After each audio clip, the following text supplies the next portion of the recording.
حضرت تمیم داری حدیث کے راوی ہیں، اعلیٰ حضرت نے لکھی ہے، فرماتے ہیں جو حضور کی پناہ میں آیا بچ گیا۔ دلیل دیتے ہیں، فرمایا انسان تو انسان، جانور بھی آتے تھے تو بچ جاتے تھے۔ حضرت تمیم داری رضی اللہ تعالیٰ عنہ فرماتے ہیں کہ ہم کھڑے تھے، ایک اونٹ دوڑتا ہوا آیا، نبی کریم صلی اللہ علیہ وسلم کے پہلے اس نے قدموں پہ سجدے کیے۔ صحابہ کہنے لگے حضور ہمیں بھی اجازت دیں، فرمایا وہ تو بے زبان ہے، اسے تو پتہ کوئی نہیں، پیش نظر ہے وہ نو بہار، سجدے کو دل ہے بے قرار، روکیے سر کو روکیے یہی تو امتحان ہے۔ فرمایا اسے کیا پتا، تم تو مکلف ہو شریعت کے، تمہیں اجازت نہیں ہے۔ اور اعلیٰ حضرت نے 2 ٹوک لکھا ہے، فرمایا سوائے خدا کے کسی کو تعظیمی سجدہ بھی حرام ہے، یہ نوٹ کر لیں میری بات۔ اور اعلیٰ حضرت نے فتاوی رضویہ میں لکھا ہے کسی قبر پہ جاؤ تو 4 ہاتھ دور کھڑے رہو، اللہ کرے آپ کو سمجھ آئے، کتنے ہاتھ؟ 4 ہاتھ دور کھڑے رہو، سورۃ فاتحہ پڑھو، درود شریف پڑھو، جس قبر پہ گئے ہو ان کی روح کو اصحال ثواب کر، ان کے وسیلے سے دعا مانگو۔ اعلیٰ حضرت فرماتے ہیں قبر کو سجدہ بالاتفاق حرام ہے، طواف قبر کا کرنا بالاتفاق حرام ہے، بوسہ لینے میں اختلاف ہے کہ جائز ہے کہ ناجائز ہے، لیکن بوسے سے بھی چونکہ شک پڑتا ہے تو فرماتے ہیں احمد رضا کی رائے یہ ہے کہ بوسہ لینے سے بھی بچا جائے۔ وہ آ گیا تو اس سے اگلی باتیں کرتا ہے، بس خاموش رہ، باادب رہ اور پیچھے رہ۔ تو حضرت تمیم داری کہتے ہیں یہ حدیث اعلیٰ حضرت نے لکھی ہے لمن والعلا میں، فرماتے ہیں کہ اونٹ نے پہلے سجدہ کیا، قدم چومے، پھر اس نے حضور کے کان میں کوئی بات کہی، روزے دے دوالے نے غلامہ دیاں ٹولیاں، ایک پہ سن دے کروڑاں دیاں بولیاں، یعنی اونٹ نے بات کی تو حضور نے وہ بھی سن لی۔ اعلیٰ حضرت کہتے ہیں جو پناہ میں آتا ہے بچ جاتا ہے، کہتے ہیں رسول کریم نے نا اونٹ کی پشت پہ ہاتھ پھیرا اور اللہ کے محبوب فرمانے لگے فکر نہ کر، اب تو آ گیا ہے نا تو جیسے تو کہے گا ویسے ہی ہو جائے گا، جیسے تو کہے گا ویسے ہی۔ ابن ماجہ میں موجود ہے، پر میں چونکہ فاضل بریلوی رحمۃ اللہ علیہ کی کتاب سے پیش کر رہا ہوں الامن والعلا سے، تو میں اسی انداز میں پیش کر رہا ہوں جس انداز میں وہاں ہے۔ حضرت تمیم داری کہتے ہیں کہ ہماری سمجھ میں بات کوئی نہ آئی، تھوڑی دیر گزری تو کچھ لوگوں نے ہاتھوں میں رسیاں پکڑی ہیں، خنجر پکڑے ہیں، دوڑے آئے، یا رسول اللہ یہ ہمارا اونٹ ہے۔ حضرت تمیم داری کہتے ہیں میں نے دیکھا کہ جب وہ آ گئے نا خنجر لے کے تو اونٹ حضور کے پیچھے چھپ گیا، آج لے ان کی پناہ، آج مدد مانگ ان سے، وہ حضور کے پیچھے چھپ گیا۔ تو کہتے ہیں کہ نبی کریم صلی اللہ تعالیٰ علیہ وسلم نے فرمایا کیا مسئلہ ہے بھائی؟ یا رسول اللہ ہمارا اونٹ ہے، ذبح کرنے لگے تھے دوڑا ہے، تو حضور فرمانے لگے وہ تو تمہاری شکایت کر رہا ہے۔ وہ کہتا ہے یا رسول اللہ میں نے برسوں ان کی نوکری کی، برسوں میں نے بڑی نوکری کی۔ صحیح کہتا ہے یا رسول اللہ؟ ٹھیک کہتا ہے حضور، اب بوڑھا ہو گیا ہوں، تھوڑا زیادہ بوجھ نہیں اٹھا سکتا، تو مجھے ذبح کر کے کھانا چاہتے ہیں، میں مرنا نہیں چاہتا۔ نبی کریم فرمانے لگے اچھے لوگ یہ صلہ دیتے ہیں؟ انہوں نے کہا عرض کی حضور آپ حکم کر دیں، ہم اس کو چھوڑ دیتے ہیں یا رسول اللہ، نہیں ذبح کریں گے، خدمت کریں گے۔ حضور فرمانے لگے نہیں، اب میرے پاس آیا ہے نا، اب میں نے واپس نہیں کرنا، آج ہو گیا ہے، آج لے ان کی پناہ، آج مدد مانگ ان سے، آج ہو گیا یا رسول اللہ پھر رکھ لیں؟ حضور نے فرمایا نہیں بھائی پیسے بتاؤ کتنے؟ یا رسول اللہ نہیں نہیں کچھ نہیں۔ نبی کریم علیہ السلام نے فرمایا نہیں، بتاؤ کتنے، بتاؤ کتنے؟ انہوں نے کہا حضور ایک دفعہ ریٹ لگایا تھا تو 100 دینار لگا تھا، حضور نے فرمایا بلال دے دو 100 دینار، 100 دینار دے دیا۔ اعلیٰ حضرت فرماتے ہیں دیکھو ان کی پناہ میں آنے کی برکتیں کتنی ہیں۔ ان سے کہا تم جاؤ، وہ چلے گئے، حضور نے پشت پہ ہاتھ پھیرا، فرمایا جا تو آزاد ہے۔ حضرت تمیم داری کہتے ہیں وہ پہلے گیا پھر پلٹ کے آیا، اس نے نبی پاک کے کان میں کو بات کی، کئی باتیں کی، پر میں ایک بات کرتا ہوں، کئی باتیں کی، ایک بات کی تو حضور رو پڑے، اونٹ چلا گیا، ہم نے عرض کی حضور یہ کیا کہہ گیا ہے؟ تو محبوب فرمانے لگے یہ کہہ گیا یا رسول اللہ جس طرح آپ نے مجھے چھری سے بچایا ہے، میں دعا کرتا ہوں اللہ آپ کی امت کو جہنم سے محفوظ فرمائے، اللہ جہنم سے بچائے آپ کی امت کو، اس طرح مجھے چھری سے آپ نے محفوظ کیا۔ اعلیٰ حضرت فرماتے ہیں کن چکروں میں پڑے ہوئے ہو، کن چکروں میں؟ پیسوں کی پناہ لیتے ہو، عہدوں کے پیچھے چھپتے ہو، دولت کے پیچھے چھپتے ہو، تعلقات کے پیچھے چھپتے ہو۔ فرمایا مصیبت آئے گی تو یہ سارے ہٹ جائیں گے، اگر پناہ لینی ہے تو مدینے والے محبوب کی پناہ لو، دروازہ رسول پہ آؤ، نبی کریم کی بارگاہ میں جھکو، حضور سے پیار کرو۔ اعلیٰ حضرت فرماتے ہیں محبوب کا ادب کرو، رسول اللہ کی غلامی کرو۔ فرماتے ہیں پھر کے گلی گلی تباہ، ٹھوکریں سب کی کھائیں کیوں، دل کو جو عقل دے خدا تو تیری گلی سے جائے کیوں۔ اور فرمانے لگے جان ہے عشق مصطفیٰ، روز فزوں کرے خدا، جس کو ہو درد کا مزہ وہ ناز دوا اٹھائے کیوں، جس کو ہو درد کا مزہ وہ ناز دوا اٹھائے کیوں۔ انہوں نے محبوب کریم کی محبت کا پیغام دیا، صحابہ کی محبت کا، بولیے، صحابہ کی محبت کا پوری کتاب لکھی حضرت صدیق اکبر جناب عمر کے فضائل پر۔ اور مزے کی بات یہ ہے کہ اعلیٰ حضرت نے نا اردو شاعروں میں سے کسی کو توفیق نہیں ہوئی حضور کو شہنشاہ کہنے کی، اعلیٰ حضرت نے کہا میرے نبی شہنشاہ ہیں۔ دلیل کیا دی؟ فرمانے لگے پڑھو ترمذی، حضور نے فرمایا میرے دو وزیر زمینوں میں ہیں، دو آسمانوں میں۔ زمین کے دو وزیروں کے نام ابو بکر اور عمر ہیں، آسمان کے دو وزیر ہیں جبریل اور میکائیل۔ اعلیٰ حضرت کہنے لگے حضور وزیر تو کسی شہنشاہ کے ہی ہوتے ہیں، پھر کہہ لو نا شہنشاہ۔ تو پھر فرمانے لگے حاجیو آؤ شہنشاہ کا روضہ دیکھو، حاجیو آؤ شہنشاہ کا روضہ دیکھو، کعبہ تو دیکھ چکے اب کعبے کا بھی کعبہ دیکھو، کعبہ تو دیکھ چکے اب کعبے کا بھی، غور سے سن تو رضا کعبے سے بھی آتی ہے صدا، میری آنکھوں سے میرے پیارے کا روضہ دیکھو۔ اعلیٰ حضرت نے ساری زندگی اور صحابہ کرام کی بات کی، اہل بیت کی بات کی، اولیاء کی بات کی، صوفیاء کی بات کی، دفاع کیا سب کا، سب کے شانوں میں لکھا، امت کو بتلایا کہ اپنے بزرگوں سے جڑے رہو گے تو بچے رہو گے۔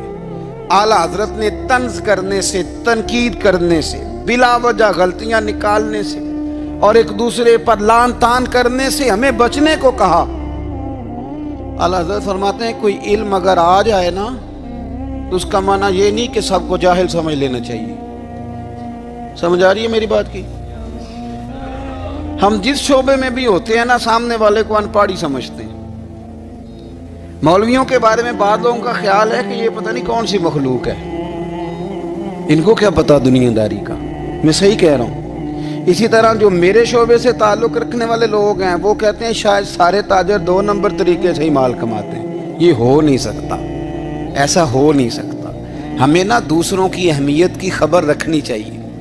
ہم ایک دوسرے سے پیار، ہم طنز کرتے ہیں، تنقید کرتے ہیں۔ فاضل بریلوی منع کرتے تھے، آپ فرماتے یہ طریقہ درست، ہم جب غلطیاں نکالنے پہ جاتے ہیں تو معاذ اللہ اتنا اوپر بن جاتے ہیں کہ معاذ اللہ ثم معاذ اللہ اللہ رسول تک پہنچ جاتے ہیں۔ اعلیٰ حضرت کے زمانے میں ایک شخص نے کہہ دیا نبی پاک کا خیال آئے تو نماز ٹوٹ جاتی ہے۔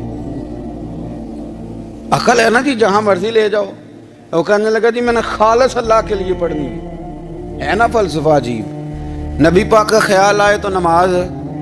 اعلیٰ حضرت فرمانے لگے تو بڑا ہی پاگل ہے، جب تو کہے گا السلام علیکہ ایھا النبی، خیال آئے گا کہ نہیں؟ فرمانے لگے تو بڑا ہی نادان ہے، جب تو کہے گا اللہم صلی علی محمد وعلی، خیال آیا کہ نہیں آیا؟ فرمانے لگے تو نبی پاک کی بات کرتا ہے، نماز میں تو ابا اماں کا بھی خیال آتا ہے، ربنا اغفر لی والی والدیہ۔ فرمانے لگے ربے کے خیال سے نہیں ٹوٹتی تو مدینے والے کے خیال سے کیسے ٹوٹ گئی؟ فرمانے لگے بڑا ہی بیوقوف ہے تو۔ اعلیٰ حضرت فرمانے لگے تو کہتا ہے حضور کا خیال آئے تو ٹوٹ جاتی ہے؟ فرمانے لگے جب تک حضور کا خیال آئے نہ نماز ہوتی ہی نہیں، جب تک حضور کا خیال نہ آئے نماز ہوتی نہیں، سوال ہی نہیں پیدا ہوتا۔ لوگوں نے کہا جناب وہ کس طرح؟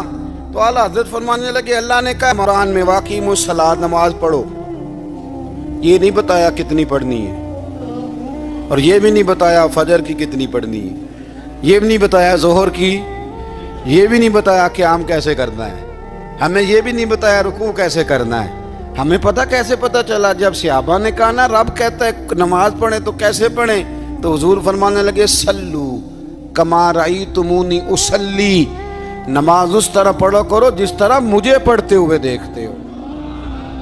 تو کہا یہ تو کیسی عجیب بات کر رہا ہے کہ نبی کریم صلی اللہ علیہ وسلم کا خیال آئے۔ اور پھر بڑی مزیدار بات، ایک شخص نے اعلیٰ حضرت سے آ کے نا اس زمانے میں نا ایک آریہ مذہب ہوتا تھا، اب اللہ کا شکر ہے وہ کوئی نہیں، اب ویسے جو بڑے نئے نئے مذہب نکل آئے ہیں، جو آدمی جتنا پڑھ جاتا ہے معاذ اللہ وہ ایک نئی بات ہی شروع کر دیتا ہے، اور جو انوکھی بات کرے اس کے پیچھے رش بھی زیادہ ہو جاتا ہے، سٹائل ذرا ہٹ کے ہو نا جی تو ذرا ماحول جلدی بن جاتا ہے۔ تو وہ آریہ مذہب تھا، تو وہ ایک آریہ آ گیا اعلیٰ حضرت کے پاس، آ کے کہنے لگا کہ فرض کی اہمیت زیادہ ہے کہ سنت کی؟ تو اعلیٰ حضرت فرمانے لگے بھئی اہمیت تو فرض کی زیادہ ہے۔ تو کہنے لگے آپ کا وضو تو پھر سنت سے شروع ہوتا ہے، وضو میں پہلا فرض ہے منہ دھونا، اور آپ سب سے پہلے ہاتھ دھوتے ہیں، یہ بھی سنت، ناک میں پانی ڈالنا یہ بھی، کلی کرنا یہ بھی۔ میری بات کی سمجھ آ رہی ہے؟ اس نے کہا یہ آپ عجیب لوگ ہیں، فرض اگر بڑا ہے تو پہلے فرض ہونا چاہیے تھا۔ سمجھ آ رہی ہے میری بات کی؟ لوگ دین پر بڑے بڑے مختلف اعتراضات کرتے ہیں نا، اس نے کہا جی پہلے ہونا چاہیے تھا فرض، تو منہ دھونا فرض ہے، آپ نے گھٹنوں تک ہاتھ دھوئے، اب یہ جو آپ نے ہاتھ دھو یہ بھی سنت، کلی کری تو وہ بھی سنت، ناک میں پانی ڈالا تو وہ بھی سنت، تو آپ تو چوتھے نمبر پہ فرض ادا کر رہے۔ تو اعلیٰ حضرت فرمانے لگے تم اصل میں محبوب کا غلام نہیں نا، ہاں تجھے کیا پتا ہو یہ بات کیا ہے، تو بیٹھ جا ہم سے سن، ہم تجھے بتاتے ہیں۔ اس نے کہا جی کیا مطلب؟ فرمانے لگے یہ محبوب جو ہے نا ہمارے، یہ ہمیں بڑی جگہوں سے بچاتے ہیں، یہ بچا بچا کے فرائض تک لے جاتے ہیں۔ کیا کیا مطلب؟ کہنے لگے حضور نے ہمیں کہا ہے کہ پہلے نا ہاتھ دھو لو، پتہ چل جائے پانی زیادہ گرم تو نہیں، منہ جالی نہ جائے، پہلے نا دیکھ لو۔ فرمایا پھر ناک میں ڈال کے پتہ کرا لو کہ اس میں سے بدبو تو نہیں آتی، سنت بھی ادا ہو گئی، پتہ بھی چل گیا بو تو نہیں آ رہی، اور فرمایا پھر منہ میں ڈال کے چکھ لو کہ بد ذائقہ تو نہیں۔ اب یہ 3 سنتیں ادا کر کے تم فرض ادا کرو گے تو اللہ بھی راضی ہوگا، اللہ کے رسول بھی راضی ہوں گے۔ نبی کریم صلی اللہ علیہ وسلم نے فرمایا اگر سارے انسان مل کے بھی تیرا برا کرنا چاہیں تو جب تک رب کی مشیت نہ ہو وہ تیرا برا کر نہیں سکتے۔ اور حضور صلی اللہ علیہ وسلم نے فرمایا اگر سارے انسان مل کے تیرا بھلا کرنا چاہیں تو جب تک رب کی رضا نہ ہو تیرا بھلا ہو نہیں سکتا۔ تو اعلیٰ حضرت فرماتے ہیں اس چیز کو ذہن میں بٹھاؤ، مسلمانوں اپنا رجوع اپنے رب رسول کی طرف مضبوط کرو۔ یہ کیا بات ہو گئی کہ میں اس سے بھی ڈر رہا ہوں، میں اس سے بھی ڈر رہا ہوں، وہ بھی میرے پیچھے لگ گیا۔ فاضل بریلوی رحمت اللہ علیہ ان چیزوں سے منع فرماتے تھے، وہ کہتے تھے یہ توہمات ہیں، اوہام پرستی ہے، ہمیں ان چیزوں سے ہمیشہ بچنا ہے، اپنی آنے والی نسلوں کو بچانا ہے۔ فرمایا کرتے تھے رب کی رضا پہ جو راضی رہتا ہے اللہ اسے سکون والی زندگی عطا فرماتا ہے۔ ہمارے ہاں لوگ پوچھتے ہیں طبیعت کیسی ہے، لیکن یو پی میں، سی پی میں، لکھنؤ میں پوچھا جاتا ہے کہ کیا شکایت ہے آپ کو؟ کہتے ہیں جی سر درد کی شکایت ہے، یہ اردو کا ایک محاورہ ہے۔ جناب کیا شکایت ہے؟ کہتے ہیں جی مجھے کمر درد کی شکایت ہے۔ پھر پوچھنے والے پوچھتے ہیں کہ جناب اس شکایت کا کیا بنا؟ تو صدر الشریعہ مولانا امجد علی صاحب اعظمی رحمۃ اللہ علیہ فرماتے ہیں اعلیٰ حضرت کو بخار تھا تو میں حاضر ہوا، تو میں نے کہا حضور شکایت کا کیا بنا؟ کہنے لگے مولانا پڑھے لکھے ہو کے تو ایسی باتیں نہ کرو، شکایت کس سے کرنی ہے؟ رب نے جس حال میں رکھا ہے بڑا ہی اچھا رکھا ہوا ہے، شکایت کا کیا معنی ہوا؟ اللہ نے جہاں سمجھا مناسب اس نے ہمیں رکھا ہے، شکایت کیا ہوتی ہے؟ مجھے کسی سے شکایت نہیں۔ فرمایا کرتے تھے الحمدللہ مجھے سر درد بھی ہوتا ہے اور بخار بھی ہوتا ہے، اور میں بڑا خوش ہوں۔ یہ وہ والی بیماریاں ہیں، یہ وہ امراض ہیں جو نبیوں کے قدم بھی چومنے آیا کرتے تھے۔ میں خوش بخت ہوں کہ وہ امراض جو انبیاء کے پاس آتے تھے، سر درد اور بخار، وہ مجھے لگتے ہیں۔ اپنی زندگی کو رضا والی زندگی بنایا۔ یقین بڑا کامل تھا میرے اعلیٰ حضرت کا۔ امام غزالی نے حدیث لکھی ہے، نبی کریم صلی اللہ علیہ وسلم نے فرمایا ہے، یقین اس طرح سیکھا کرو جس طرح تم قرآن سیکھتے ہو۔ آج میرے دور کا سب سے بڑا مسئلہ یقین کی کمزوری ہے۔ مسلمان کچی پکی سوچیں سوچتا ہے، کمزور کمزور جملے بولتا ہے، اس کو دنیا داروں کے وعدوں پر اعتماد جلدی ہوتا ہے، لیکن معاذ اللہ رسول کے وعدوں کے بارے میں یہ کئی دفعہ شکوک کا شکار ہوتا ہے۔ اسے سمجھنا چاہیے۔ فاضل بریلوی ایک پختہ یقین والی شخصیت تھے، پختہ یقین والی۔ بریلی شریف کے دائیں بائیں طاعون کا مرض پھیل گیا تو اعلیٰ حضرت فرماتے ہیں میرے منہ میں بھی کچھ گلٹیاں نکل آئیں، تو بعض لوگوں نے کہا شاید آپ کو بھی طاعون ہو گیا ہے۔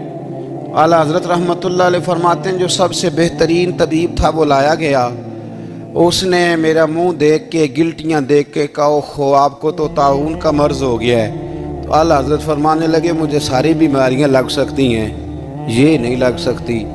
اس نے کہا حکیم میں ہوں کہ آپ ہیں؟ فرمایا نہیں آپ ہی ہیں، پر یہ بیماری مجھے نہیں لگ سکتی، یہ مجھے ہو نہیں سکتی۔ اس نے اصرار کیا تو اعلیٰ حضرت رحمۃ اللہ تعالی علیہ اس کو کہنے لگے میاں تو جو مرضی کر لیکن مجھے طاعون کا مرض نہیں ہو سکتا، یہ بات طے ہے۔ وہ ناراض ہو کے چلا گیا۔ اب طاعون کی جو گلٹیاں ہوتی تھی نا وہ بڑے بڑے مہینوں نہیں جاتی تھیں، تکلیف رہتی تھی۔ اعلیٰ حضرت کہتے ہیں میں نے اسی رات نا تھوڑی سی کالی مرچوں کا سفوف بنایا اور مسواک میں رکھ کے جب منہ کے اندر چھڑکا تو تھوڑا سا خون نکلا اور میرا منہ بالکل ٹھیک ہو گیا۔ سویرے میں نے کہا بلاؤ نا اپنے حکیم کو جو کہتا تھا طاعون ہو گیا ہے۔ تو لوگ کہنے لگے حضور آپ کو ویسے کیسے پتا تھا طاعون نہیں ہے؟ فرمانے لگے پتہ اس طرح تھا کہ اللہ کے رسول صلی اللہ علیہ وسلم نے ایک دعا ارشاد فرمائی ہے، فرمایا کسی مریض کو دیکھ کے پڑھ لو الحمدللہ الذی مما ابتلاک بہ وفضلنی علی کثیر ممن خلق تفضیلا۔ حضور نے فرمایا کسی بیمار کو دیکھ کے، مصیبت والے کو دیکھ کے یہ دعا پڑھو، تم اس مصیبت میں شکار نہیں ہوں گے۔ فرمانے لگے میں نے طاعون کے مریض کو دیکھ کے دعا پڑھ لی تھی، تارے ٹوٹ سکتے ہیں، چاند گر سکتا ہے، سورج اپنی جگہ چھوڑ سکتا ہے، پر مدینے والے محبوب کی بات غلط نہیں ہو سکتی۔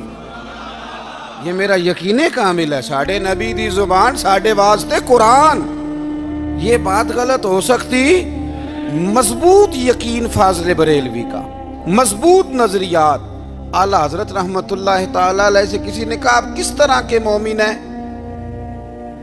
کس طرح کے مومن ہیں؟ تو اعلیٰ حضرت فرمانے لگے میرا دل چیرو، اس کو کھولو، ایک طرف لا الہ الا اللہ لکھا ہوگا، دوسری جانب محمد الرسول اللہ لکھا ہوگا، کھول کے دیکھ لو۔ ایک تو یقین کی، پھر دوسری بات،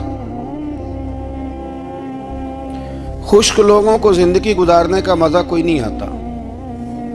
زندگی گزارنے کا مزہ اسے ہی آتا ہے جسے کسی سے پیار ہو جاتا ہے۔ باقی نہ دیکھیں نا، ایک بندہ جبرن ایک شخص بچے پالتا ہے، وہ کہتا ہے یہ میرے لیے کیا مصیبت ہے 5 بچے، اور ایک شخص کو بچوں سے پیار ہو جاتا ہے، وہ جوان بھی ہے، خوبصورت بھی ہے، پر عید پہ کپڑے نہیں خریدتا، بیوی سے کہتا ہے میں پرانی پہن لوں گا پر بچوں کو نہیں لے دے۔ اور بھائی تیری خواہشیں مر گئی ہیں، تیری خوبصورتیوں کی طرف جانے کی آرزویں ختم ہو گئی، تو کہنے لگا سارا کچھ ہے پر بچوں سے پیار جو ہو گیا۔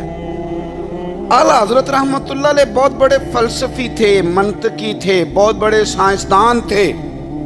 یہاں بڑا سنجیدہ اجتماع ہے، میں بڑی خاص بات کرنے لگا ہوں۔ سارے سائنسدان کہتے ہیں زمین گھومتی ہے، اعلیٰ حضرت نے اتنی موٹی کتاب لکھی ہے زمین ساکن ہے۔ فرماتے تھے ہم جیسے مرضی سائنسدان کہیں گے آپ نے دلائل دی ہیں۔ آپ فرماتے ہیں جب نبی کریم علیہ السلام کی حدیث مسلم شریف میں موجود ہے کہ جب اللہ نے زمین کو پیدا کیا زمین کانپنے لگی تو اللہ نے پہاڑوں کو میخیں بنا کے قلعے بنا کے اندر لگا دیا تو زمین ٹھہر گئی. فرمانے لگے جب مصطفیٰ کریم نے کہہ دیا ٹھہر گئی ہے تو سارے سائنسدان بھی کہیں تو ہم ماننے کو تیار نہیں کہ گھومتی ہے. انہوں نے دلائل دیے. وہ ہمیں نہ روز کہہ دیتا ہے ڈاکٹر آپ کی طبیعت خراب ہے, کھانسی ہے, گھر میں کسی اور کو تو نہیں؟ ہاں جی ہے جی. وہ کہتا اسی کی وجہ سے ہو گئی ہے. او خدا کے بندے, نبی کریم علیہ السلام نے فرمایا بیماری متعدی نہیں ہوتی, ایک سے دوسرے کو نہیں لگتی. اور بڑے سادے انداز میں مسلم کی حدیث ہے, ایک صحابی نے کہا یا رسول اللہ میرے اونٹ کو اس اونٹ سے خارش پڑ گئی ہے. تو اللہ کے رسول فرمانے لگے تیرے اونٹ کو تو اس سے پڑیا تو اس کو کہاں سے پڑی تھی؟ کہنے لگا جی وہ تو قدرتی معاملہ ہے. تو حضور فرمانے لگے یہ بھی قدرتی معاملہ ہے. اب ہمیں جو مرضی, اعلیٰ حضرت کے زمانے میں لوگوں نے کہا کشش ثقل ہے, زمین اپنی طرف چیزوں کو کھینچتی ہے. دلیل کیا ہے؟ وہ کہنے لگے جی سیب گرتا ہے تو زمین پہ, آم گرتا ہے درخت سے تو زمین پہ, امرود گرتا ہے تو, انار گرتا ہے تو زمین میں کشش ہے, کھینچ لیتی ہے. اعلیٰ حضرت فرمانے لگے شاباش, سائنسدان جو کہیں گے ہم مانیں گے. فرمانے لگے زمین نے آدھا کلو کا سیب کھینچ لیا ہے, 1.5 پاؤ کا انار کھینچ لیا ہے, پر ہم نے غبارے میں 1.5 چھٹانگ ہوا بھر دیا, وہ تو زمین سے کھینچا نہیں گیا. یہ کس قسم کی کشش ثقل ہے؟ یہ ابھی 2 سال پہلے ڈاکٹر عبدالقدیر خان کا مضمون چھپا تھا روزنامہ جنگ میں. وہ کہتا ہے مجھے وہ مولوی چاہیے تھا جس کے پاس قرآن حدیث بھی ہو اور سائنس کے علوم بھی ہوں. کہتا میں نے زمانے کے دروازے کھٹکھٹائے, پھر میں پہنچا بریلی کے امام کے پاس, اور کہتا ہے وہاں جا کے نہ میں ٹھہر گیا ہوں, اس لیے کہ مجھے قرآن و سنت کا نور بھی ملا ہے اور مجھے سائنس کے رموز بھی ملے ہیں. یہ واحد شخص ہے, یہ واحد شخص ہے جو دین کو سائنس کا پابند نہیں کرتا بلکہ سائنس کو مدینے والے کا غلام بناتا ہے, مدینے والے کا غلام بناتا ہے. تو اعلیٰ حضرت فرمانے لگے عجیب فلسفہ ہے نا جی, آم کھینچ لیا اس نے, سیب کھینچ لیا, امرود کھینچ لیا, پر اس سے 1.5 چھٹانگ والا غبارہ. تو لوگوں نے کہا حضور پھر مسئلہ کیا ہے؟ آپ فرمانے لگے مسئلہ یہ ہے کہ ہر چیز اپنی اصل کی طرف لوٹ جاتی ہے. ہر چیز اپنی, سیب امرود انار زمین سے پیدا ہوتے ہیں تو زمین پہ گرتے ہیں. ہوا کی اصل اوپر ہے, اس لیے جب غبارے میں ہوا بھریں گے تو ہوا اس کو اوپر لے جائے گی. ہاں جب اس سے ہوا نکل جائے گی تو پھر غبارہ جو جس کی اصل ہوتی ہے ادھر لوٹ جاتا ہے. انسان مٹی سے بنا ہے تو جاتا کہاں ہے؟ مٹی دے مٹی رہنا ہی. ایویں کادی بلے بلے, اج مٹی دے اتے بندیا تے کل مٹی دے تھلے. تو اعلیٰ حضرت رحمت اللہ تعالی علیہ نے نا اپنے سارے علوم کو نبی پاک کا غلام بنا دیا. آپ فرمایا کرتے تھے آج لے ان کی پناہ, آج مدد مانگ ان سے, کل نہ مانیں گے قیامت میں اگر مان گیا